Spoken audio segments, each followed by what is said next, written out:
চামচ দিয়ে যদি এত সুন্দর কেক ডেকোরেশন করা যায় তাহলে নজেলের কি দরকার বলেন তো। আসসালামু আলাইকুম, welcome to my channel food corner BD. আজকে আপনাদের সাথে শেয়ার করব আমার এই বাটারফ্লাই থিম কেকটা কিভাবে ডেকোরেশন করেছিলাম। আর বাটারফ্লাই মোল্ড ছাড়া কিন্তু শুধুমাত্র একটা রাউন্ড শেপের কেক দিয়েই এই সুন্দর কেকটা বানিয়ে ফেলা যাবে। তাছাড়া এই কেকটা ডেকোরেশন করতে আমি কোনো প্রকার নজেল ব্যবহার করিনি। তো খুব সহজেই কিন্তু এই সুন্দর কেকটা ডেকোরেশন করা যায়। তো এই কেকটা ছিল 1 পাউন্ডের মধ্যে। আমি একটি ভ্যানিলা স্পঞ্জ কেক বানিয়ে নিয়েছি। তো দেখতেই পাচ্ছেন স্পঞ্জ কেকটা মাশাআল্লাহ কত বেশি পারফেক্ট হয়েছে। আর এই স্পঞ্জ কেকের রেসিপি কিন্তু আমার চ্যানেলে অলরেডি অনেকগুলো দেওয়া আছে, আপনারা চাইলে দেখে নিতে পারেন। আর আমার চ্যানেলে আমি আমার সব বিজনেসের রেসিপিগুলি শেয়ার করি। আশা করি এই রেসিপি ফলো করে আপনারা যদি কেক বানান, ইনশাআল্লাহ আপনাদের কেকও অনেক বেশি পারফেক্ট হবে। কথা বলতে বলতে আমি পুরো কেকটাকে ক্রিম দিয়ে কভার করে নিয়েছি। প্রতিটা লেয়ারে সুগার সিরাপ এবং ক্রিম দিয়ে এভাবে করে কভার করে নিয়েছি। এখন আমি বেগুনি কালার ক্রিম দিয়ে পুরো কেকটাকে ঢেকে দিব। এই কেকটা ছিল আমার অর্ডারের, তো কাস্টমারের দেয়া ডিজাইন অনুযায়ী আমি ডেকোরেট করছি। তো পুরো কেকটাই হবে বেগুনি কালারের, তবে উপরের ডিজাইনটাতে কয়েকটা শেড হবে, একটু হালকা একটু কড়া এরকম। তো কেকটাকে আমি একটা প্যালেট নাইফের সাহায্যে ক্রিম দিয়ে কভার করে নিচ্ছি। এভাবে টেনে টেনে বাড়তি ক্রিমটা একদম সমান করে দিলাম। এখন প্যালেট নাইফটা দিয়ে কেকের মাঝ বরাবর একটা দাগ দিয়ে নিলাম। এই দাগ বরাবর আমি একটা ছুরির সাহায্যে কেকটাকে কেটে নিচ্ছি। বাটারফ্লাই শেপ দেওয়ার জন্য অবশ্যই কেকটাকে মাঝ বরাবর এভাবে কেটে নিতে হবে, যেহেতু বাটারফ্লাইয়ের কোনো মোল্ড পাওয়া যায় না। তো রাউন্ড শেপের কেক দিয়ে কিন্তু বাটারফ্লাইয়ের ডিজাইনগুলো করা হয়। তো কেটে নেওয়া হয়ে গিয়েছে। এখন আমি দুইটা অংশকে এভাবে উল্টিয়ে দিব, অর্থাৎ ভিতরের অংশটা বাইরের দিকে নিয়ে আসব। সেম ভাবে আমি এই পাশের অংশটাও উল্টিয়ে দিব। এই কাজটা একটু সাবধানে করবেন, নয়তো কেকটা পড়ে যেতে পারে। তো প্যালেট নাইফ দিয়ে আমি আস্তে আস্তে করে এভাবে বাটারফ্লাইয়ের শেপটা দিয়ে দিচ্ছি। দেখুন একটা রাউন্ড শেপের কেক দিয়ে কত সুন্দর বাটারফ্লাইয়ের শেপ নিয়ে আসা যায়। এখন যে পাশটাতে কেক দেখা যাচ্ছে সেটাও আবার ক্রিম দিয়ে ঢেকে দিব। সেম কালারের ক্রিমই দিয়ে দিচ্ছি, আর ছোট্ট একটা প্যালেট নাইফের সাহায্যে আমি খুব সুন্দরভাবে ফিনিশিংটাও করে দিচ্ছি।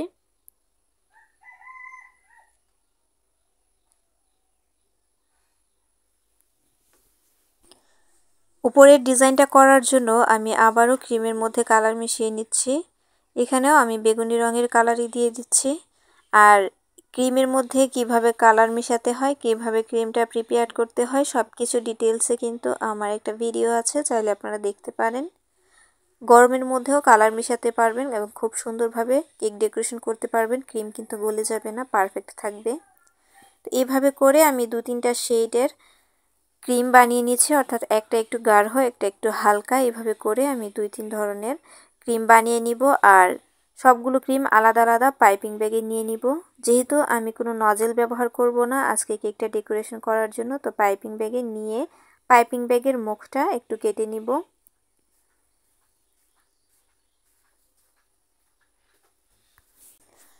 এখন কেকের উপরের অংশে আমি এভাবে করে ডট ডটের মতো দিয়ে দিচ্ছি এবং একটা চামচ দিয়ে দেখুন কিভাবে ডিজাইনটা করছি।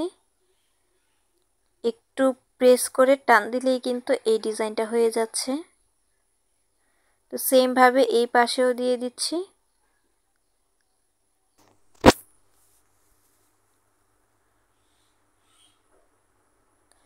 আসলে চায়ের চামচ দিয়ে এভাবে কেক ডেকোরেশন করা যায়, এটা কিন্তু সত্যিই অবিশ্বাস্য। আর কেকটা দেখতেও অসম্ভব সুন্দর ছিল।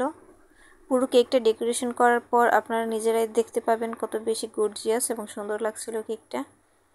তো এইভাবে করে আমি এক একটা ক্রিমের কালারের শেড দিয়েছি আর চামচটা দিয়ে ডিজাইন করে নিচ্ছি। এখন পর্যন্ত যারা আমার ভিডিওটি দেখছেন তাদের কাছে রিকোয়েস্ট থাকবে, প্লিজ চ্যানেলটি সাবস্ক্রাইব করে দিবেন, একটি লাইক দিবেন এবং একটি কমেন্ট করে যাবেন। আপনাদের একটা লাইক, একটা কমেন্ট, একটা সাবস্ক্রাইব আমাকে নতুন একটা ভিডিও বানাতে অনেক বেশি উৎসাহিত করে। তো কথা বলতে বলতে আমি কেকটাকে ডেকোরেশন করে নিচ্ছি। দেখুন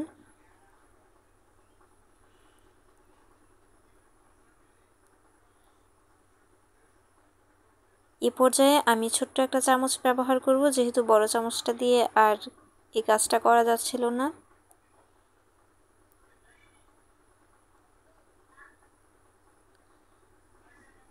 এখন কিন্তু পুরোপুরি একটা প্রজাপতির মতো বোঝা যাচ্ছে যে এটা প্রজাপতি কিংবা প্রজাপতি কেক।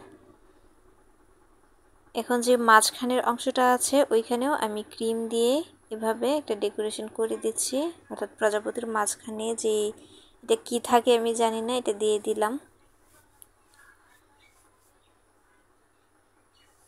সামনের অংশটা একটু বেশি করে ক্রিম দিয়ে মুখের মতো করে নিয়েছি। এখন আরও একটা পাইপিং ব্যাগে আমি চকলেট গানাশ নিয়ে নিয়েছি আর চোখগুলো এঁকে দিচ্ছি।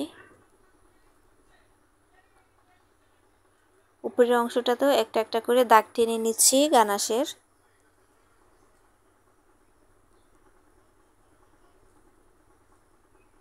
এভাবে করে এদিকে এই ডিজাইনটাও করে দিচ্ছি। এখন কিন্তু এই কেকটা দেখতে অনেক বেশি সুন্দর লাগছে।